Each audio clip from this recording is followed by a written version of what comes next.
न्याय सबके लिए एक समान होता है। इसीलिए तो न्याय की देवी के आंखों में पट्टी बंधी रहती है ना। दोस्तों, आपने ट्यून इन किया है द साइलेंट जोन और मैं हूँ परमिता। आज के कहानियों की श्रृंखला में हम सुनेंगे प्रेमचंद की कहानी पंच परमेश्वर। तो शुरू करें। जुम्मन शेख और अलगू चौधरी में गाढ़ी मित्रता थी। सांझे में खेती होती थी, कुछ लेन देन में भी साझा था। एक को दूसरे पर अटल विश्वास था। जुम्मन जब हज करने गए थे तब अपना घर अलगू को सौंप गए थे और अलगू जब कभी बाहर जाते तो जुम्मन पर अपना घर छोड़ देते थे। उनमें न खान पान का व्यवहार था, न धर्म का नाता, केवल विचार मिलते थे। मित्रता का मूल मंत्र भी यही है। इस मित्रता का जन्म उसी समय हुआ जब दोनों मित्र बालक ही थे और जुम्मन के पूज्य पिताजी जुमराती उन्हें शिक्षा प्रदान करते थे। अलगू ने गुरुजी की बहुत सेवा की थी, खूब रकाबियाँ मांजी, खूब प्याले धोए। उनका हुक्का एक क्षण के लिए भी विश्राम न लेने पाता था, क्योंकि प्रत्येक चिलम अलगू को आध घंटे तक किताबों से अलग कर देती थी। अलगू के पिता पुराने विचारों के मनुष्य थे। उन्हें शिक्षा की अपेक्षा गुरु की सेवा शुश्रूषा पर अधिक विश्वास था। वो कहते थे कि विद्या पढ़ने से नहीं आती, जो कुछ होता है गुरु के आशीर्वाद से। बस गुरु जी की कृपा दृष्टि चाहिए। अतएव यदि अलगू पर जुमराती शेख के आशीर्वाद अथवा सत्संग का कुछ फल न हुआ तो ये मानकर संतोष कर लेगा कि विद्योपार्जन में मैंने यथाशक्ति कोई बात उठा नहीं रखी। विद्या उसके भाग्य में न थी तो कैसे आती। मगर जुमराती शेख स्वयं आशीर्वाद के कायल थे। उन्हें अपने सोटे पर अधिक भरोसा था और उसी सोटे के प्रताप से आसपास के गांव में जुम्मन की पूजा होती थी। उनके लिखे हुए रहननामे या बेनामे पर कचहरी का मुहरीर भी कलम ना उठा सकता था। हल्के का डाकिया, कांस्टेबल और तहसील का चपरासी सब उनकी कृपा की आकांक्षा रखते थे। अतएव अलगू का मान उनके धन के कारण था, जो जुम्मन शेख अपनी अनमोल विद्या से ही सबसे आदर पात्र बने थे। जुम्मन शेख की एक बूढ़ी खाला थी। उसके पास बहुत थोड़ी सी मिल्कियत थी, परंतु उसके निकट संबंधियों में कोई न था। जुम्मन ने लंबे चौड़े वायदे करके वो मिल्कियत अपने नाम लिखवा ली थी। जब तक दान पात्र की रजिस्ट्री न हुई थी तब तक खाला जान का खूब आदर सत्कार किया गया। उन्हें खूब स्वादिष्ट पदार्थ खिलाए गए, हलवे पुलाव की वर्षा की गई। पर रजिस्ट्री की मोहर ने इस खातिरदारियों पर भी मानो मोहर लगा दी। जुम्मन की पत्नी करीमन रोटियों के साथ कड़वी बातों के कुछ तेज तीखे सालन भी देने लगी। जुम्मन शेख भी निष्ठुर हो गए। अब बेचारी खाला जान को प्राय नित्य ही ऐसी बातें सुननी पड़ती थी। बुढ़िया न जाने कब तक जिएगी। 2-3 बीघे ऊसर क्या दे दिया, मानो मोल ले लिया है। बघारी दाल के बिना रोटियां नहीं उतरती। जितना रुपए इसके पेट में झोंक चुके, उतने से तो अब तक गांव के मोल ले लेते। कुछ दिन खाला जान ने सुना और सहा, पर जब न सहा गया तब जुम्मन से शिकायत की। जुम्मन ने स्थानीय कर्मचारी गृहस्वामी के प्रबंध में दखल देना उचित न समझा। कुछ दिन तक और यूं ही रो धोकर काम चलता रहा। अंत में एक दिन खाला ने जुम्मन से कहा, बेटा, तुम्हारे साथ मेरा निर्वाह न होगा। तुम मुझे रुपए दे दिया करो, मैं अपना पका खा लूंगी। जुम्मन ने धृष्टता के साथ उत्तर दिया, रुपए क्या यहाँ फलते हैं? खाला ने नम्रता से कहा, मुझे कुछ रूखा सूखा चाहिए भी कि नहीं? जुम्मन ने गंभीर स्वर में जवाब दिया, तो कोई ये थोड़े ही समझा था कि तुम मौत से लड़कर आई हो। खाला बिगड़ गई। उन्होंने पंचायत करने की धमकी दी। जुम्मन हंसे, जिस तरह कोई शिकारी हिरन को जाल की तरफ जाते देखकर मन ही मन हंसता है। वो बोले, हाँ जरूर पंचायत करो, फैसला हो जाए। मुझे भी ये रात दिन की खटपट पसंद नहीं। पंचायत में किसकी जीत होगी इस विषय में जुम्मन को कुछ भी संदेह न था। आसपास के गांव में ऐसा कौन था जो उसके अनुग्रह का ऋणी न हो? ऐसा कौन था जो उसको शत्रु बनाने का साहस कर सके? किस में इतना बल था जो उसका सामना कर सके? आसमान के फरिश्ते तो पंचायत करने आएंगे नहीं। के बाद कई दिन तक बूढ़ी खाला हाथ में एक लकड़ी लिए आसपास के गांव में घूमती रही। कमर झुककर कमान हो गई थी। एक एक पग चलना दूभर था, मगर बात आ पड़ी थी। उसका निर्णय करना जरूरी था। बिरला ही कोई भला आदमी होगा जिसके सामने बुढ़िया ने दुख के आंसू न बहाए हो। किसी ने तो यूं ही ऊपरी मन से ही हू हा करके टाल दिया, और किसी ने इस अन्याय पर जमाने को गालियां दी। कहा, कब्र में पांव लटके हुए हैं, आज मरे कल दूसरा दिन, पर हवस नहीं मरती। अब तुम्हें क्या चाहिए? रोटी खाओ और अल्लाह का नाम लो। तुम्हें अब खेती बाड़ी से क्या काम है? कुछ ऐसे सज्जन भी थे जिन्हें हास्य रस के रसास्वादन का अच्छा अवसर मिला। झुकी हुई कमर, पोपला मुंह, सनके से बाल, इतनी सामग्री एकत्र हो तब हंसी क्यों न आवे? ऐसे न्यायप्रिय दयालु दीनवत्सल पुरुष बहुत कम थे जिन्होंने उस अबला के दुखड़े को गौर से सुना हो और उसको सांत्वना दी हो। चारों ओर से घूम घूम कर बेचारी अलगू चौधरी के पास आई, लाठी पटक दी और दम लेकर बोली, बेटा तुम भी दम भर के लिए मेरी पंचायत में चले आना। अलगू, मुझे बुलाकर क्या करोगी? कई गांव के आदमी तो आवेंगे ही। खाला, अपनी विपदा तो सबके आगे रो आई, अब आने न आने का इख्तियार उनको है। अलगू, यूं आने को आ जाऊंगा, मगर पंचायत में मुंह न खोलूंगा। खाला, क्यों बेटा? अलगू, अब इसका क्या जवाब दूं? अपनी खुशी। जुम्मन मेरा पुराना मित्र है, उससे बिगाड़ नहीं कर सकता। खाला, बेटा क्या बिगाड़ के डर से ईमान की बात न कहोगे? हमारे सोए हुए धर्म ज्ञान की सारी संपत्ति लुट जाए तो उसे खबर नहीं होती, परंतु ललकार सुनकर वो सचेत हो जाता है, फिर उसे कोई जीत नहीं सकता। अलगू इस सवाल का कोई उत्तर न दे सका, पर उसके हृदय में ये शब्द गूंज रहे थे, क्या बिगाड़ के डर से ईमान की बात न करोगे? संध्या समय एक पेड़ के नीचे पंचायत बैठी। शेख जुम्मन ने पहले से ही फर्श बिछा रखा था। उन्होंने पान, इलायची, हुक्के, तंबाकू आदि का प्रबंध भी किया था। हाँ, वो स्वयं अलबत्ता अलगू चौधरी के साथ जरा दूरी पर बैठे हुए थे। जब पंचायत में कोई आ जाता था तब दबे हुए सलाम से उसका स्वागत करते थे। जब सूर्य अस्त हो गया और चिड़ियों की कलरवयुक्त पंचायत पेड़ों पर बैठी, तब यहाँ भी पंचायत शुरू हुई।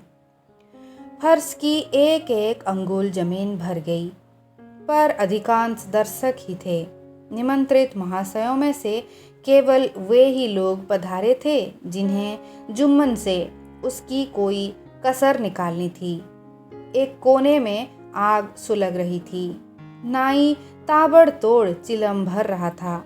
यह निर्णय करना असंभव था कि सुलगते हुए उपलों से अधिक धुआं निकलता था या चिलम के दमों से। लड़के इधर उधर दौड़ रहे थे। कोई आपस में गाली गलौज करते और कोई रोते थे। चारों तरफ कोलाहल मच रहा था। गांव के कुत्ते इस जमाव को भोज समझकर झुंड के झुंड जमा हो गए थे। 5 लोग बैठ गए तो बूढ़ी खाला ने उनसे विनती की, पंचो, आज 3 साल हुए मैंने अपनी सारी जायदाद अपने भांजे जुम्मन के नाम लिख दी थी। इसे आप लोग जानते ही होंगे। जुम्मन ने मुझे ताहयात रोटी कपड़ा देना कबूल किया। साल भर तो मैंने इसके साथ रो धोकर काटा, पर अब रात दिन का रोना नहीं सहा जाता। मुझे न पेट की रोटी मिलती है न तन का कपड़ा। बेकस बेबा हूँ, कचहरी दरबार नहीं कर सकती। तुम्हारे सिवा और किसको अपना दुख सुनाऊं? तुम लोग जो राह निकाल दो उसी राह पर चलूं। अगर मुझ में कोई ऐब देखा तो मेरे मुंह पर थप्पड़ मारो। जुम्मन में बुराई देखो तो उसे समझाओ क्यों एक बेकस की आह लेता है। मैं पंचों का हुक्म सिर माथे पर चढ़ाऊंगी। रामधन मिश्र, जिनके कई आसामियों को जुम्मन ने अपने गांव में बसा लिया था, बोले, जुम्मन मियाँ, किसे पंच बदते हो? अभी से इसका निपटारा कर लो, फिर जो कुछ पंच कहेंगे वही मानना पड़ेगा। जुम्मन को इस समय पंचायत के सदस्यों में विशेषकर वे ही लोग दिख पड़े जिनसे किसी न किसी कारण उनका वैमनस्य था। जुम्मन बोले, पंचों का हुक्म अल्लाह का हुक्म है। खाला जान जिसे चाहे उसे बदे, मुझे कोई उज्र नहीं। खाला ने चिल्ला कर कहा, अरे अल्लाह के बंदे, पंचों का नाम क्यों नहीं बता देता? कुछ मुझे भी तो मालूम हो। जुम्मन ने क्रोध से कहा, अब इस वक्त मेरा मुंह न खुलवाओ। तुम्हारी बन पड़ी है, जिसे चाहो पंच बदो। खाला जान जुम्मन के आक्षेप को समझ गई। बोली, बेटा, खुदा से डरो। पंच न किसी के दोस्त होते हैं न किसी के दुश्मन। कैसी बातें करते हो? और तुम्हारा किसी पर विश्वास न हो तो जाने दो। अलगू चौधरी को तो मानते हो, लो मैं उन्हीं को सरपंच बदती हूँ। जुम्मन शेख आनंद से फूल उठे, परंतु भावों को छिपा कर बोले, अलगू ही सही। मेरे लिए जैसे रामधन वैसे अलगू। अलगू इस झमेले में फंसना नहीं चाहते थे। वो कन्नी काटने लगे। बोले, खाला, तुम जानती हो कि मेरी जुम्मन से गाढ़ी दोस्ती है। खाला ने गंभीर स्वर में कहा, बेटा, दोस्ती के लिए कोई अपना ईमान नहीं बेचता। पंच के दिल में खुदा बसता है। पंचों के मुंह से जो बात निकलती है वो खुदा की तरफ से निकलती है। अलगू चौधरी सरपंच हुए। रामधन मिश्र और जुम्मन के दूसरे विरोधियों ने बुढ़िया को मन में बहुत कोसा। अलगू चौधरी बोले, शेख जुम्मन, हम और तुम पुराने दोस्त हैं। जब काम पड़ा तुमने हमारी मदद की है और हम भी जो कुछ बन पड़ा तुम्हारी सेवा करते रहे हैं। मगर इस समय तुम वो बूढ़ी खाला दोनों हमारी निगाह में बराबर हो। तुमको पंचों से जो कुछ अर्ज करनी हो करो। जुम्मन को पूरा विश्वास था कि अब बाजी मेरी है। अलगू ये सब दिखावे की बातें कर रहा है। अतएव शांत चित्त होकर बोले, पंचो, 3 साल हुए खाला जान ने अपनी जायदाद मेरे नाम हिवा कर दी थी। मैंने उन्हें ताहयात खाना कपड़ा देना कबूल किया था। खुदा गवाह है, आज तक खाला जान को कोई तकलीफ नहीं दी। मैं उन्हें अपनी माँ के समान समझता हूँ। उनकी खिदमत करना मेरा फर्ज है। मगर औरतों में जरा अनबन रहती है, उनमें मेरा क्या बस है। खाला जान मुझसे माहवार खर्च अलग मांगती है। जायदाद जितनी है वो पंचों से छिपी नहीं। उससे इतना मुनाफा नहीं होता है कि माहवार खर्च दे सकूं। इसके अलावा हिवा नामे में माहवार खर्च का कोई जिक्र नहीं तो मैं भूल कर भी इस झमेले में न पड़ता। बस मुझे यही कहना है। आइंदा पंचों का इख्तियार है, जो फैसला चाहे करे। अलगू चौधरी को हमेशा कचहरी में काम करना पड़ता था, अतएव वो पूरा कानूनी आदमी था। उसने जुम्मन से जिरह शुरू की। एक एक प्रश्न जुम्मन के हृदय पर हथौड़ी की तरह चोट लगता था। रामधन मिश्र इन प्रश्नों पर मुग्ध हुए जाते थे। जुम्मन चकित थे कि अलगू को क्या हो गया। अभी ये अलगू मेरे साथ बैठा हुआ कैसी कैसी बातें कर रहा था, इतनी ही देर में ऐसी काया पलट हो गई कि मेरी जड़ खोदने पर तुला हुआ है। न मालूम कब की कसर निकाल रहा है। क्या इतने दिनों की दोस्ती भी काम न आएगी? जुम्मन शेख तो इसी संकल्प विकल्प में पड़े हुए थे कि इतने में अलगू ने फैसला सुनाया। जुम्मन शेख, पंचों ने इस मामले पर विचार किया। उन्हें ये नीति संगत मालूम होता है कि खाला जान को महाबार खर्च दिया जाए। हमारा विचार है कि खाला की जायदाद से इतना मुनाफा अवश्य होता है कि महाबार खर्च दिया जा सके। बस यही हमारा फैसला है। अगर जुम्मन को खर्च देना मंजूर न हो तो हिबानामा रद्द समझा जाए। ये फैसला सुनते ही जुम्मन सन्नाटे में आ गए। जो अपना मित्र हो वो शत्रु का व्यवहार करे और गले पर छुरी फेरे, इसे समय के हेर फेर के सिवा और क्या कहें। जिस पर पूरा भरोसा था उसने समय पड़ने पर धोखा दिया।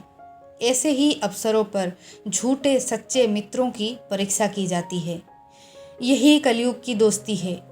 अगर लोग ऐसे कपटी धोखेबाज न होते तो देश में आपत्तियां का प्रकोप क्यों होता। ये हैजा, प्लेग आदि व्याधियां दुष्कर्मों के ही दंड हैं। मगर रामधन मिश्र और अन्य पंच अलगू चौधरी की इस नीति परायणता की प्रशंसा जी खोल कर रहे थे। वो कहते थे, इसका नाम पंचायत है। दूध का दूध और पानी का पानी कर दिया। दोस्ती दोस्ती की जगह है, किंतु धर्म का पालन करना मुख्य है।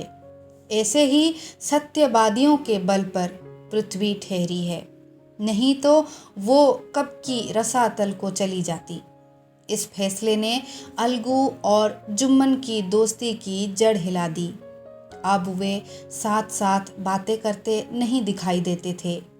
इतना पुराना मित्रता रूपी वृक्ष सत्य का एक झोंका भी न सह सका। सचमुच वो बालू की ही जमीन पर खड़ा था। उनमें अब शिष्टाचार का अधिक व्यवहार होने लगा। एक दूसरे की आवभगत ज्यादा करने लगे। वे मिलते जुलते थे, मगर उसी तरह जैसे तलवार से ढाल मिलती है। यही चिंता रहती थी कि किसी तरह बदला लेने का अवसर मिले। अच्छे कामों की सिद्धि में बड़ी देर लगती है, पर बुरे कामों की सिद्धि में ये बात नहीं होती। जुम्मन को भी बदला लेने का अवसर जल्द मिल गया। पिछले साल अलगू चौधरी बटेसर से बैलों की एक बहुत अच्छी जोड़ी मोल लाए थे। बैल पछाही जाति के सुंदर बड़े बड़े सींगों वाले थे। महीनों तक आसपास के गांव के लोग दर्शन करते रहे। देवयोग से जुम्मन की पंचायत के 1 महीने के बाद इस जोड़ी का एक बैल मर गया। जुम्मन ने दोस्तों से कहा, ये दगाबाजी की सजा है। इंसान सब्र भले ही कर जाए, पर खुदा नेक बद सब देखता है। अलगू को संदेह हुआ कि जुम्मन ने बैल को बेच दिला दिया है। चौधरायन ने भी जुम्मन पर ही इस दुर्घटना का दोषारोपण किया। उसने कहा, जुम्मन ने कुछ कर करा दिया है। चौधरायन और करीमन में इस विषय पर एक दिन खूब ही वाद विवाद हुआ। दोनों देवियों ने शब्द बाहुल्य की नदी बहा दी। व्यंग, वक्रोक्ति, अन्योक्ति और उपमा आदि अलंकारों में बातें हुई। जुम्मन ने किसी तरह शांति स्थापित की। उन्होंने अपनी पत्नी को डांट डपट कर समझा दिया। वो उसे उस रणभूमि से हटा भी ले गए। उधर अलगू चौधरी ने समझाने बुझाने का काम अपने तर्कपूर्ण सोंटे से लिया। अब अकेला बैल किस काम का। उसका जोड़ बहुत ढूंढा गया पर न मिला। निदान ये सलाह ठहरी कि इसे बेच डालना चाहिए। गांव में एक समझू साहू थे। वो इक्का गाड़ी हाँकते थे। गांव से गुड़ घी लाद कर मंडी ले जाते। मंडी से तेल नमक भर लाते और गांव में बेचते। इस बैल पर उनका मन लहराया। उन्होंने सोचा, ये बैल हाथ लगे तो दिन भर में बिखट के 3 खेप हो। आजकल तो एक ही खेप में लाले पड़ जाते हैं। बैल देखा, गाड़ी में दौड़ाया, बाल भौरी की पहचान कराई, मोल तोल किया और उसे लाकर द्वार पर बांध ही दिया। 1 महीने में दाम चुकाने का वायदा ठहरा। चौधरी को भी गरज थी ही, घाटे की परवाह न की। समझू साहू ने नया बैल पाया तो लगे उसे रगेदने।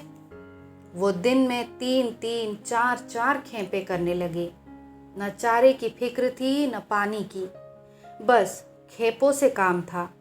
मंडी ले गए, वहां कुछ सूखा भूसा सामने डाल दिया। बेचारा जानवर अभी दम भी न लेते फिर जोत दिया। अलगू चौधरी के घर था तो चैन की बंसी बजती थी। बैल राम 6 माहे कभी बहली में जोते जाते थे। खूब उछलते कूदते और कोसों तक दौड़ते चलते जाते थे। वहाँ बैल राम का रातिब था। साफ पानी, दली हुई अरहर की दाल और भूसे के साथ खली, और यही नहीं, कभी कभी घी का स्वाद भी चखने को मिल जाता था। शाम सवेरे एक आदमी खरहरे करता था, पोंछता और सहलाता था। कहाँ वो सुख चैन, कहाँ ये 8 पहर की खपत। महीने भर में ही पिस सा गया। इक्के का जुआ देखते ही उसका लहू सूख जाता था। एक एक पग चलना दूभर था। हड्डियां निकल आई थी, पर था वो पानीदार, मार की बर्दाश्त न थी। एक दिन चौथी खेप में साहू जी ने दूना बोझ लादा। दिन भर का थका जानवर पैर न उठते थे, पर साहू जी कोड़े फटकारने लगे। बस फिर क्या था, बैल कलेजा तोड़ कर चला। कुछ दूर दौड़ा और चाहा कि जरा दम ले लूं, पर साहू जी को जल्द पहुंचने की फिक्र थी। अतएव उन्होंने कई कोड़ों की बड़ी निर्दयता से फटकारे। बैल ने एक बार फिर जोर लगाया, पर अब की बार शक्ति जवाब दे दिया। वो धरती पर गिर पड़ा और ऐसा गिरा कि फिर न उठा। साहू जी ने बहुत पीटा, टांग पकड़कर खींचा, नथुनों में लकड़ी ठूस दी, पर कहीं मृतक भी उठ सकता है। तब साहू जी को कुछ शक हुआ। उन्होंने बैल को गौर से देखा, खोलकर अलग किया और सोचने लगे कि गाड़ी कैसे घर पहुंचे।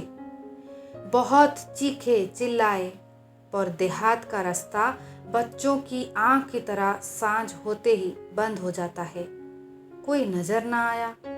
आसपास कोई गांव भी न था। मारे क्रोध के उन्होंने मरे हुए बैल पर और दूर लगाए और कोसने लगे। अभागे, तुझे मरना ही था तो घर पहुंचकर मरता। ससुरा बीच रास्ते में ही मर गया, अब गाड़ी कौन खींचे। इस तरह साहू जी खूब जले भुने। कई बोरे गुड़ और पीपे की घी उन्होंने बेचे थे। 200-250 रुपये कमर में बंधे थे। इसके सिवा गाड़ी पर कई बोरे नमक के थे। अतएव छोड़कर जा भी न सकते थे। लाचार बेचारे गाड़ी पर ही लेट गए। वहीं रत जगा करने की ठान ली। चिलम पी या फिर हुक्का पिया। इस तरह साहू जी आधी रात तक नींद को बहलाते रहे। अपनी जान में तो वो जागते ही रहे, पर पौ फटते ही जो नींद टूटी और कमर पर हाथ रखा तो थैली गायब। घबराकर इधर उधर देखा तो कई कनस्तर तेल भी नदारद। अफसोस में बेचारे ने सिर पीट लिया और पछाड़ खाने लगा। प्रातःकाल रोते बिलखते घर पहुंचे। साहुआयन ने जब ये पूरी सुनवाई सुनी तब पहले तो रोई, फिर अलगू चौधरी को गालियां देने लगी। निगोड़े ने ऐसा कुलक्षणी बेल दिया कि जन्म भर की कमाई लुट गई। इस घटना को हुई कई महीने बीत गए। अलगू जब अपने बेल के दाम मांगते तब साहू और साहुआयन दोनों झल्लाए हुए कुत्ते की तरह चढ़ बैठते और अंड बंड बकने लगते। वाह, यहाँ तो सारे जन्म की कमाई लुट गई, सत्यानाश हो गया, इन्हें दामों की पड़ी है। मुर्दा बेल दिया था, उस पर दाम मांगने चले हैं। आंखों में धूल झोंक दी, सत्यानाशी बेल गले बांध दिया। हमें नीरा पोंगा ही समझ लिया है, हम भी बनिए के बच्चे हैं, ऐसे बुद्धू कहीं और होंगे। पहले जाकर किसी गड्ढे में मुंह धोआओ, तब दाम लेना। न जी मानता हो तो हमारे बैल खोल ले जाओ, महीना भर के बदले 2 महीने जोत लो, और क्या लोगे। चौधरी के शुभचिंतकों की कमी न थी। ऐसे अवसरों पर वे भी एकत्र हो जाते और साहू जी के बराने की पुष्टि करते, परंतु 150 रुपये से इस तरह हाथ धो लेना आसान न था। एक बार वो भी गर्म पड़े।